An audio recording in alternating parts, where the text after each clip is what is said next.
네, 안녕하십니까. 이번에는 창세기 6장 읽겠습니다. 창세기 6장은 이제 노아의 홍수 관련된 내용입니다. 하나님이 인간 세상을 심판하는 모습인데 왜 심판을 하게 되었는지, 또 그 심판의 과정에서 하나님이 이제 은혜를 베푸셔서 이 인류 역사를 종말로 끝내지 않으시고 이어가고 계시는데 그 부분에 대해서 함께 생각해 보고자 합니다. 1절을 한번 보시죠. 사람이 땅 위에 번성하기 시작할 때에 그들에게서 딸들이 나니. 자, 아브라함부터 노아에 이르기까지 이제 홍수 심판 이전의 사람들의 수명은 거의 900세에서 1000, 최고로 오래 산 사람이 무드셀라로 969세더라고요. 대부분이 이제 900세 이상 넘는, 900년을 이상 넘게 살면서 아들들과 딸들을 낳았다. 그러니까 굉장히 오랜 기간 동안 이렇게 중첩돼서 세대 간에 계속해서 아이들을 낳고 기하급수적으로 인구가 늘어나는 그런 모습을 볼 수가 있어요. 땅 위에 번성하는데 그들에게서 딸들이 나요. 하나님의 아들들이 사람의 딸들의 아름다움을 보고 자기들이 좋아하는 모든 여자를 아내로 삼는지라. 이 부분에 대해서 조금 이제 다양한 견해들이 있을 수 있지만 여기서 보면 하나님의 아들들이 누구냐? 사람의 딸들은 누구냐? 이제 전통적으로 가장 유력한 것은 하나님의 아들들은 이제 이 하나님의 백성들, 그러니까 아담 이후에 셋을 통해서 이어져 왔고 중간에 또 에녹과 같은 사람이 이제 하나님과 동행하는 300년 동안 동행하는 삶을 살고 그런 과정을 보면은 하나님의 백성들이 있었다. 하나님을 섬기고 하나님을 예배하는 사람들. 그래서 하나님을 믿는 이런 요즘 말로 하면 크리스찬이라고 할 수 있죠. 크리스찬들이 사람의 딸들은 이제 가인의 후예라고도 할 수도 있고요. 하나님 없이 사는 사람들. 지금도 무신론자들 많고 또 하나님을 믿지 않는 사람들이 상당수 있죠. 이런 비신자들을 또 사람의 딸들이다. 일반적으로는 그렇게 보고 있어요. 그래서 이제 그 서로 아름다움을 보고 자기들이 좋아하는 모든 여자를 아내로 삼는지라. 이게 이제 문제가 되는 거예요. 그러니까 첫 번째는 하나님의 사람들, 그리스도인들마저 신앙이 없는 사람들하고 아무 거리낌 없이 결혼해서 가정을 이루었다. 이 부분이 이제 문제가 되고요. 왜 문제가 되느냐면은 그렇게 했을 때에 하나님을 찾고 하나님을 섬기는 신앙이 이제 사라지게 돼요. 그 대가 끊기게 돼요. 그 자녀들에게 교육을 통해서 자녀들에게 또 하나님을 경험하는 어떤 삶의 과정을 통해서 야, 하나님은 존재하신다. 하나님은 살아계신다. 하나님을 찾으면, 열심히 찾으면 하나님은 꼭 상을 주신다. 그러니까 하나님을 열심히 찾고 하나님을 섬기면서 살아보자. 이렇게 하면은 이제 자녀들이 하나님을 따르면서 살 수 있는데 이게 이 사람들이 이제 이 비신자 그리스도인이 아닌 사람들과 결혼하면서 그런 신앙의 전통이 깨져버리고 이제 뭐 무신론을 따라서 살든지 또는 뭐 아무 생각 없이 이제 이 세상 사람들이 사는 방식대로 살아버리죠. 그런 부분이 문제가 하나 있고 또 하나는 여기 보면 자기들이 좋아하는 모든 여자를 아내로 삼는지라. 이 부분은요. 요즘에 이제 일부 다처제가 대부분 사라지고 이슬람권에서 일부 용인이 되고 있어요. 근데 여기서 보면은 자기들이 딱 봐서 좋아하면 아내로 삼아요. 조금 이 후에 보면은 아브라함도 마찬가지예요. 아브라함이 사라와 결혼을 해서 살고 있는데 사라가 조금 예뻤나 봐요. 아름다웠나 봐요. 그러니까 이집트에 가니까 이집트 왕 바로가 곧바로 사라랑 결혼하려고 데리고 와요. 또 가나안 땅으로 다시 돌아갔을 때 아비멜렉 왕이 이 사라를 또 취해요. 하나님이 개입하지 않으셨다면 뭐 하나님의 역사는 지속되지 아브라함을 통해서 지속이 불가능했을 텐데 하나님이 개입해서 해결을 해주시죠. 근데 자기들이 좋아하는 모든 여자로 아내를 삼으면서 심각한 문제들이 발생해요. 어떤 문제들이냐? 힘 있는 사람들 또는 돈 있는 사람들은 많은 여자들하고 결혼을 해서 자손을 낳고 사는데 그렇지 못한 사람들은 아예 이제 이 사회 불만 세력이 되고 멸종되는 거죠. 결혼도 할 수 없고. 그런 불공평하고 불평등한 사회가 이제 만연되죠. 3절을 보겠어요. 여호와께서 이르시되 나의 영이 영원히 사람과 함께하지 아니하리니 이는 그들이 육신이 됨이라. 하나님의 영이 사람과 함께하지 않는다. 하나님의 결심이죠. 하나님의 마음이죠. 왜냐? 그들이 인간이 영의 존재인데 하나님이 영을 불어넣으셔서 하나님의 속성을 가지고서 살아가도록 만드셨는데 이 영적인 속성이 전부 다 사라져버리고 지워져 버리고 육체로만 사는 거예요. 육체로 이 성욕이나 정욕과 쾌락을 추구하면서 살아가요. 그것도 정의롭지 못한 방식으로 사람들을 억압하거나 괴롭히거나 고통을 주고 수많은 억울한 사람들이 나타나도록 하는 세계 속에서 이렇게 육체가 되어서 살아가요. 육신이 되었다. 이 말은 사람이 영의 존재인데 영의 이 존재 자체가 다 사라져버린. 그래서 양심도 없어요. 양심은 대표적인 영의 속성이라고 할 수 있는데 양심도 사라져서 뭐 이 사이코패스 같은 그런 어떤 흉악한 사람들만 모여서 살게 되는 거죠. 그러니까 그런 세상에서 이제 이 사람들은 서로가 서로를 고통스럽게 하고 서로가 서로에게 약점만 보이면 괴롭히고 약자는 이제 그 괴롭힘을 당하고서 억울함을 품고 잠을 이루지 못하면서 분노하고 속으로는 어쩔 수 없이 겉으로는 이 표현할 수 없고 속으로만 이제 분노하죠. 그리고 그것이 아마 하나님께 상달되는 그런 일이 있었다고 보여져요. 근데 이제 그런 상황이 그러나 그들의 날은 3절 120년이 되리라 하시니라. 그들의 날이 120년인. 그러니까 홍수 심판까지 하나님이 이제 더 이상 영원히 사람과 함께하지 않겠다. 그래서 하나님이 세상 사람들에게서 손을 떼겠다고 한 그 시기가 120년이 되는 거죠. 당시에 땅에는 네피림이 있었고 그 후에도 하나님의 아들들이 사람의 딸들에게로 들어와 자식을 낳았으니 그들은 용사라 고대에 명성 있는 사람들이었더라.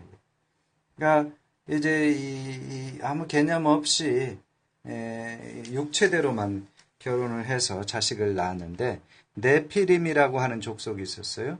네피림이라고 하는 족속은 굉장히 기골이 장대하고 또 용사와 같고 요즘 말로 하면 스포츠 스타들 정도 되는 그런 유명한 명성이 있는 사람들이었어요. 5절 여호와께서 사람의 죄악이 세상에 가득함과 그의 마음으로 생각하는 모든 계획이 항상 악할 뿐임을 보시고 죄악이 세상에 가득하다는 건요. 사람의 죄악이라는 것은요. 하나님 율법에 나오는 하나님의 어떤 부분도 강하게 있어요. 일반적으로 이 노아의 홍수 심판 이 시대에 노아의 홍수 이전의 시대를 보면은 이 정의롭지 못한 그래서 힘으로 약육강식의 논리로 인해서 피해 받는 사람들이 너무 많았다. 억울하다고 호소하는 사람들의 원혼이 너무 많은 그런 세상이 되어버린 거죠. 그뿐 아니라 그 마음으로 생각하는 모든 계획이 항상 악하다. 악하다 그러는 것은 하나님의 뜻에서 전혀 벗어나요. 하나님의 성품에서 벗어난다. 사랑이 없어요. 빛이 없어요. 영적이지 않아요. 전혀 사랑의 꼬투리가 없는 미움과 증오와 또 굉장히 불의하죠. 약한 사람을 보면 아주 괴롭히고 왕따시키고 이런 것들. 그리고 이 빛이 없으니까 하나님 빛이신데 그 빛이 없어요. 빛이 없으니까 이제 깜깜한 데서 서로들 그냥 주먹질하고 싸우고 속이고 사기치고 그러니까 나는 속았다 그러면서 또 자기도 속여요. 그런 일들이 가득하죠.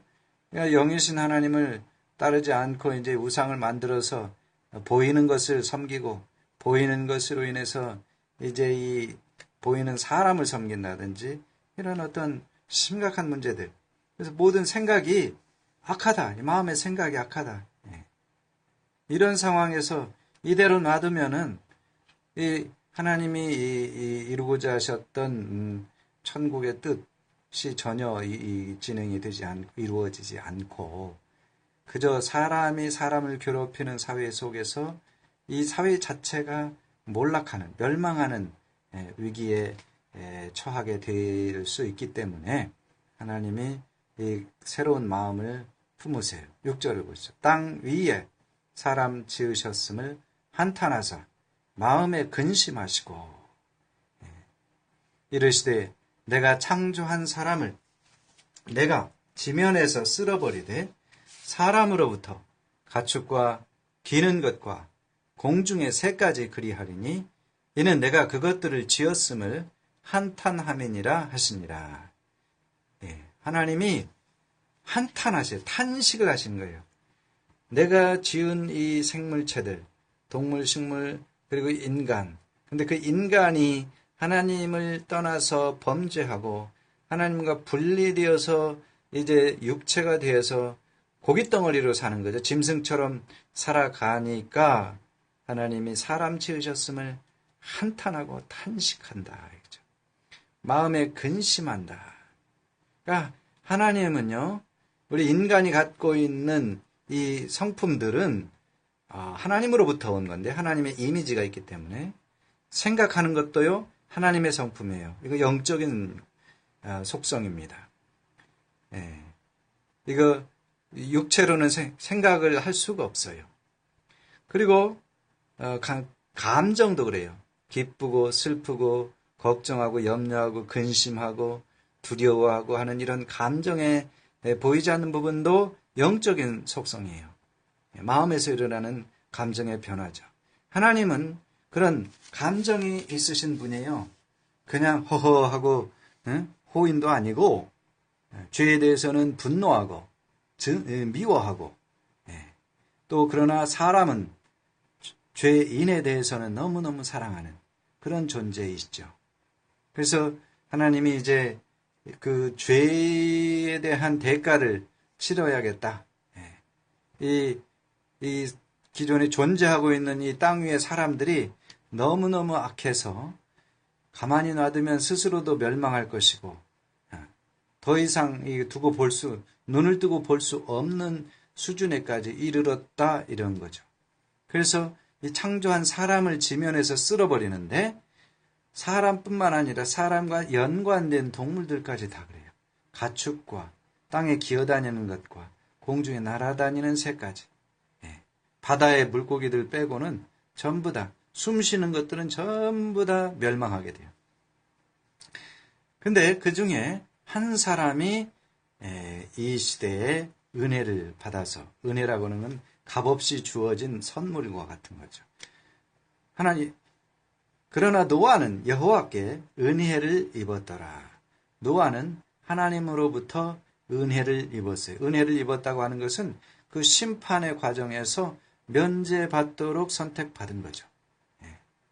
근데 선택받았는데 본인이 또 하나님의 말씀을 따르지 않으면 또 다른 사람들과 마찬가지로 심판 가운데 처하게 되죠.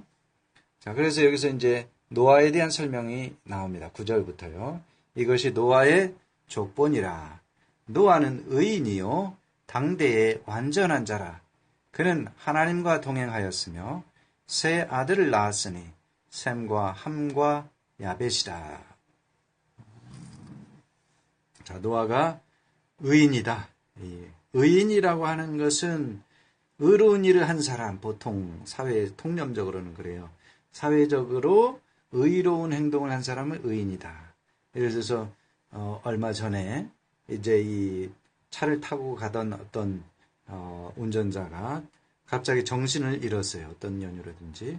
그래서 그 차가 이제 막 운전자를 잃고서 이 중앙분리대 쪽에 부딪혀서 더 큰 다른 차들과 부딪힐 수도 있는 그런 더 큰 사고의 위험이 있을 때에 뒤에서 달려가던 자동차가 빨리 운전해서 그 앞에 천천히 브레이크 역할을 하도록 해서 멈추게 해요. 그래서 이 운전자도 살고 더 큰 사고로 번지지 않아서 사고를 막았죠. 자, 이런 사람. 그래서 이 차는 망가졌어요. 수리비도 엄청나게 나오게 됐고, 보험도 처리해야 되고, 이런 일들이 있었어요. 근데 이게 이제 언론에 보도됐을 때, 이건 사회적으로 의로운 행동이다. 그래서 제가 듣기로는 LG 재단에서 의인상을 준 걸로 알고 있어요. 그리고 현대차에선가 그 차를 아예 새 걸로 바꾸어 주었다고 해요. 이런 것처럼 사회적으로 우리 안중근 의사. 자, 한국인의 입장에서는요. 안중근 의사는 한국의 독립, 당시에 대한제국의 독립을 위해서 이토 히로부미를 처단하고 죽이고서 이제 이 위대한 일을 했죠. 그리고 자기 목숨을 잃었죠. 자기 목숨을 잃으면서 대한의 독립을 위해서 희생했다. 자기를 희생했다. 의인이다. 그래서 안중근 의사다. 윤봉길 의사다. 이렇게 얘기를 하죠. 근데 세상에서 이야기하는 이런 의인 의사는 또 일본 측에서는 아니라고 그래요. 일본 측은 이토 히로부미가 총독이었는데 그때 당시에 이제 총리 대신도 했었고 그래서 이 사람을 죽였기 때문에 안중근은 테러리스트다. 윤봉길, 이봉창 이런 사람들은 테러리스트다. 이렇게 얘기해요. 그러니까 일본 사람들의 입장에서는 또 자기 국민들, 특히 지도층들이 죽었기 때문에 테러라고 얘기해요. 이 의인이라고 하는 것은 이제 사람들이 말하는 어떤 그런 의인이 아니고 노아가 의인이었다는 것은 하나님 앞에서 믿음으로 하나님을 인정하고 하나님을 기쁘시기 위해서 살았던 사람이다. 이렇게 봐야 될 것 같아요. 그래서 도덕적으로는 어떤 흠이 있을 수도 있어요. 잘못을 할 수도 있어요. 인간은 완벽하지 않아요. 그러나 그 마음의 중심이 하나님을 향하여 열려있고 하나님을 기쁘시게 하기 위해서 살았다. 그래서 노아가 의인이다. 이렇게 보는 견해가 저는 맞다고 생각해요. 당대의 완전한 자다. 이 완전하다고 하는 것도 상대적인 거죠. 하나님 앞에서 완벽했다. 이게 아니고 다른 사람들 개판인데 한마디로 심판 외에는 답이 없는 그런 상황 속에 처해 있을 때에 노아가 하나님과 동행하면서 하나님 앞에서 살고 이렇게 살았다 이거죠. 하나님의 정의를 따라서 살았다. 하나님이 원하시는 어떤 삶의 길을 살았다. 이렇게 봐야 될 것 같아요. 그래서 노아가 하나님으로부터 은혜를 덧입은 거예요. 노아는 세 아들을 낳았는데 셈, 함, 야벳을 낳았어요. 11절 그때에 온 땅이 하나님 앞에 부패하여 포악함이 땅이 가득한지라. 두 가지. 부패했어요. corruption. 땅도 부패하고요.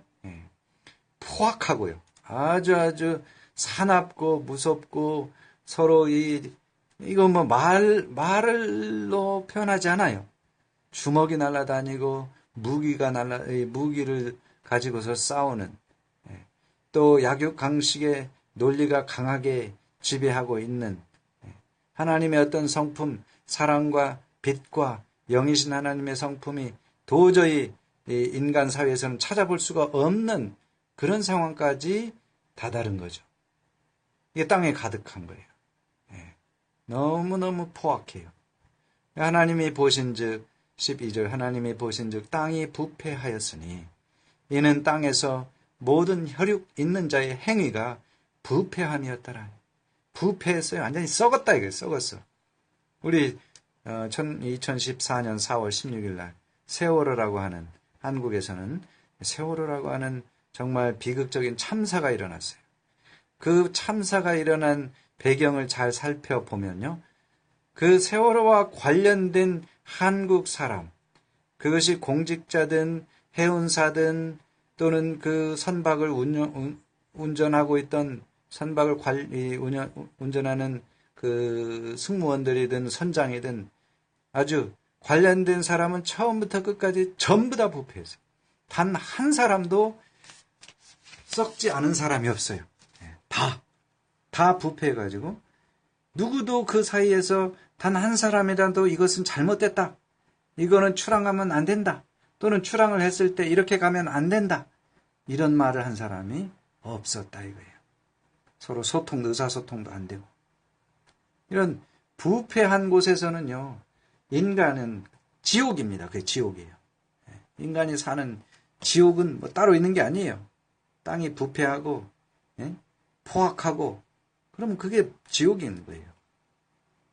13절 하나님이 노아에게 이르시되 모든 혈육 있는 자의 포악함이 땅에 가득함으로 그 끝날이 내 앞에 이르렀으니 내가 그들을 땅과 함께 멸하리라. 노아에게, 하나님이 노아에게 이르시되, 이 말은 하나님이 노아에게 나타나셨어요. 그리고 노아에게 지금 이야기를 하고 있어요. 하나님과 인간 사이에 대화가 이루어지고 있다 이거예요. 물론 아담도 하나님과 대화했고 가인도 하나님과 대화했어요. 범죄한 가인조차도 하나님과 대화했어요. 그리고 나서 이제 짧게 그 족보가 나오는데 자세한 내용은 없어요. 다만 에녹이 하나님과 동행했다 이렇게 나오는데, 이제 노아 시대에 너무너무 부패하고 이제 이 정의라고는 털끝만치도 없는 이 세상. 그래서 모든 사람들이 다 이 세상 망해야 된다 이런 이야기를 하고 있는 상황에서 하나님이 노아에게 나타나시고 노아에게 말씀하세요. 모든 혈육 있는 자의 포악함이 땅에 가득, 그 끝날이 내 앞에 이르렀으니. 보세요. 포악함이 땅에 가득해서요, 그 심판날이 내 앞에 이르렀다. 하나님이 주도적으로 내가 심판해야 됐다, 저것들 마음에 안 든다, 없애버려야 되겠다, 이게 아니에요. 인간이 스스로 땅을 더럽히고 오염시키고 그 포악함으로 인해서 그 끝날을 재촉하고 그 끝날이 결국에는 오게 되는 거죠. 스스로 멸망을 재촉하는 거예요. 그래서 하나님이 내가 그들을 땅과 함께 멸하리라 이렇게 얘기했어요. 그런데 멸망의 과정에서도 하나님이 한 가지 길을 열으세요. 너는 고페르나무로 너를 위하여 방주를 만들되 그 안에 칸들을 막고 역청을 그 안팎에 칠하라. 이제 노아에게 방주를 만들어라고 하나님이 말씀하세요. 칸들도 막고요, 역청을 안쪽과 바깥쪽에 칠하라고 구체적인 어떤 지침도 주세요. 내가 만들 방주는 이러하니 그 길이는 300규빗, 1규빗이 약 45cm 정도 라고 그래요. 너비는 50규빗, 높이는 30규빗이라. 이게 이제 미국 켄터키주에 가보면은 이런 노아의 방주가 있고, 네덜란드에 있는 한 항구에 또 실물 크기의 방주가 있는 거를 제가 유튜브에서 본 적이 있어요. 16절 거기에 창을 내되 위에서부터 한 규빗에 내고 그 문은 옆으로 내고 상중하 3층으로 할지니라. 3층으로 지어라. 창을 내라. 저 위에서부터 45 꼭대기에서 45cm 떨어진 곳에 창을 내라. 또 문은 옆으로 내라.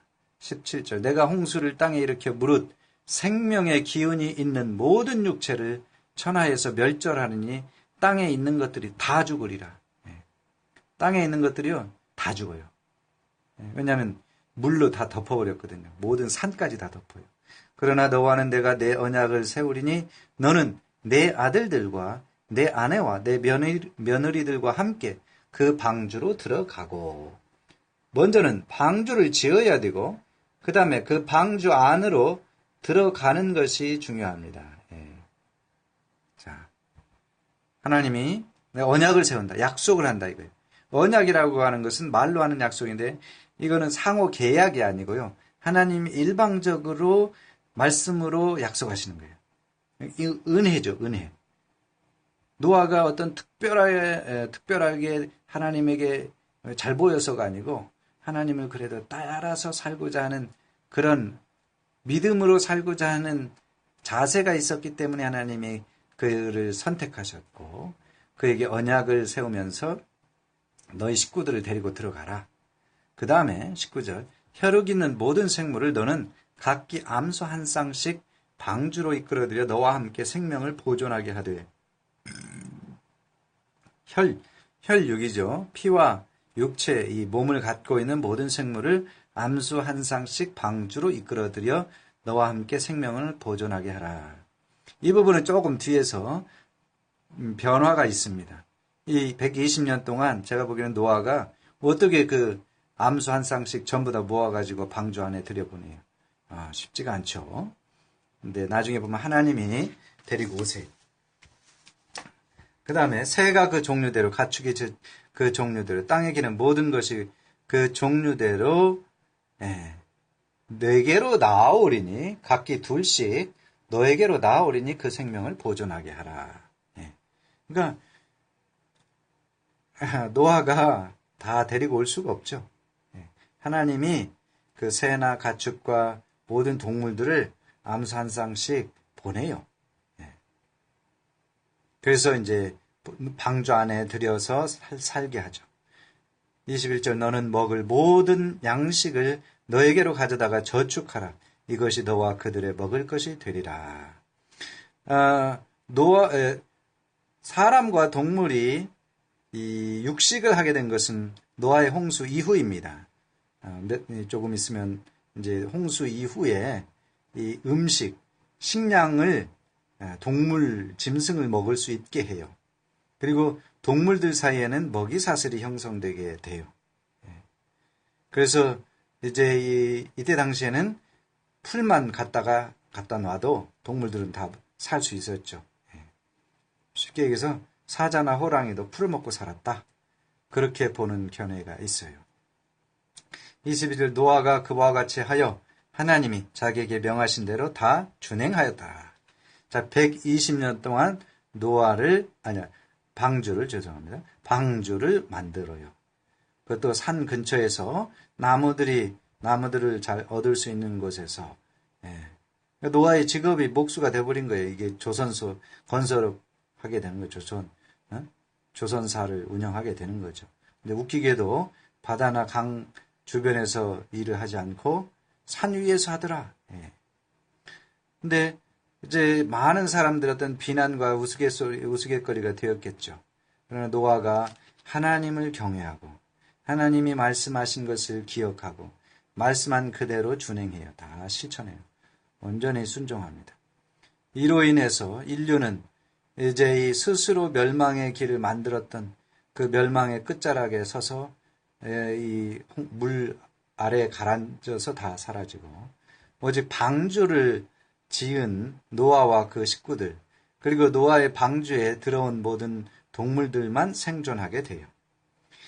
이것은 신약 이후에 예수님이 오셔서 말씀하신 이제 인간 역사의 종말과 상통합니다.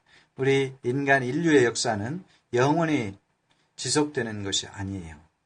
어느 순간에 이제 마지막 때가 오게 되고 그 마지막 때에 기존에 존재하는 보이는 이 세상은 사라지게 돼요. 그리고 보이지 않는 영원한 세상이 열리게 됩니다. 누가 보이지 않는 영원한 세상에서 천국으로 들어가느냐? 그것은 천국의 문이신 예수님을 마음으로 믿어서 영접하고 입으로 시인한 사람들이에요. 예수님을 그리스도로 영접한 사람들은 영원한 세계에 들어가요. 그러나 그렇지 않은 사람들은 마치 노아 시대에 물속에서 꼬르륵 하고 인생을 마감했던 사람들과 마찬가지로 영원한 세계에서 이제 이 어둠의 세계, 육체로는 다 죽어요. 근데 인간의 영혼이 영원한 세계인데 어둠의 세계, 우리가 보통 말하는 지옥이라고도 할 수 있고 또 어떤 표현이 있을지는 모르지만 그 하나님이 없는 그 세상으로 가서 살게 돼요. 예. 그러니까 이것이 인간의 어떤 미래의 모습을, 미래를 말해주는 단서가 되기도 해요. 시그널이 될 수도 있어요. 그러므로 이제 우리 시대에도 마찬가지예요. 많은 사람들이 보이지 않는 세계를 인정하지 않고 하나님을 인정하지 않는 사람들 많아요. 무신론자들도 많고. 저는 기독교가 비판을 받는 것에 대해서는 인정해요. 왜냐하면 사람들이 비난하는 이유가 근거는 어떤 도덕적인 어떤 문제들을 중심으로 해서 이야기하기 때문에 그래요. 비판받을 부분이 있다. 그러나 우리가 인간은 다 온전할 수는 없어요. 온전할 수 없기 때문에 이제 이 인간이 온전할 수 없는 세상에서 살지만 하나님의 형상을 회복해가는, 그래서 하나님과 관계가 회복되어 되는 쪽으로 가는 삶을 살아야 된다. 저는 그리스도인도 마찬가지예요. 기독교인들도요. 이 세상에서 똑같이 세상 사람들과 산다면 다를 바 없어요. 그러나 하나님을 중심으로 하나님의 성품, 하나님은 사랑이신데 사랑으로 살고자 하고, 하나님은 빛이세요. 빛 가운데 계신 분이시고 거짓이 없으세요. 거짓 없이 살고, 하나님은 영이세요. 그래서 영의 속성이 살아나서 하나님과 소통하는 삶, 신적인 이제 신의 성품, 하나님의 성품을 닮아가는 삶, 그런 삶을 살아가는 그리스도인들이 됐으면 좋겠다. 이렇게 생각해요. 우리가 예수님이 내 안에 오신 것을 알고 믿고 예수님과 함께 사는 사람, 함께 살아가는 것이 노아가 의롭게 살 수 있었던 것과 같이 또 이 방주를 순종함으로 지을 수 있는 것과 같이 오늘날도 우리 예수님과 함께 또 우리 안에 오신 성령님과 함께 영원한 방주 안에 들어가서 사는 준비를 할 수 있겠다. 이렇게 생각하고 덥지만 여러분들 마음속에 항상 걸음을 옮길 때마다 예수님이 함께 계시고 하나님께서 동행하고 계심을 잊지 않고 이 시대에 믿음으로 사는 의로운 사람이 되기를 예수님의 이름으로 축원합니다. 감사하고 다음번 기회에 또 찾아뵙도록 하겠습니다. 안녕히 계십시오.